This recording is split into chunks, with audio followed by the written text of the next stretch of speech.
Hello అండి, hi, welcome back to my channel. ఈరోజు అయితే మంచి రెసిపీ అండి, అది బెండకాయ ఫ్రై.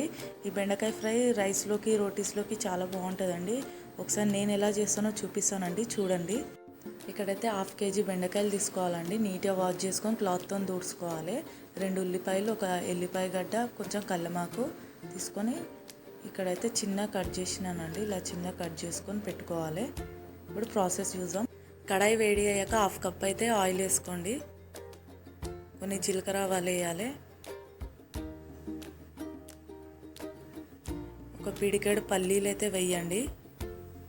మంచి ఎర్రయ్యే వరకు వేయించుకోవాలి. సన్నగా కట్ చేసి పెట్టుకున్న 2 ఉల్లిపాయలు అయితే వేసుకోండి. మంచిగా ఎర్రగా కానియాలండి ఉల్లిపాయ. ఇలా ఎర్ర అయినాక అందులోనైతే కొన్ని ఎల్లిపాయలు దంచి వేసుకోవాలండి. కొంచెం ఉప్పు వేయాలి. కొంచెం కలమాకు వేయండి. 1/2 టేబుల్ స్పూన్ పసుపు.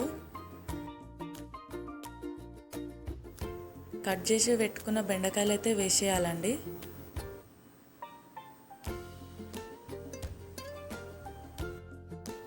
బెండకాయలు అయితే ఇలా స్లోగా మీడియం ఫ్లేమ్ మీద కలుపుకోవాలండి. స్పీడ్గా కలపొద్దు, బెండకాయలు విరిగిపోతాయి. ఇలా స్లోగా కలుపుకోవాలి. ఇక్కడైతే ఒక చిన్న సైజ్ టమాటా అయితే కట్ చేసి వేసానండి.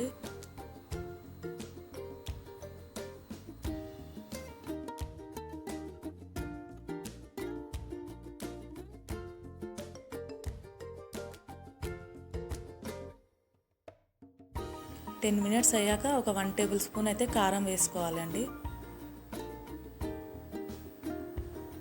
ఒకసారి కలుపుకోవాలి. అయిపోయిందండి. కొత్తిమీర వేసుకోండి. ఓకే అండి, చూశారు కదా నేను చేసిన రెసిపీ. మీకు నచ్చితే ఒకసారి ట్రై చేయండి. రోటీస్కి, రైస్కి చాలా బాగుంటుందండి. మరొక మంచి రెసిపీతో కలుద్దామండి. ఉంటానండి, బాయ్.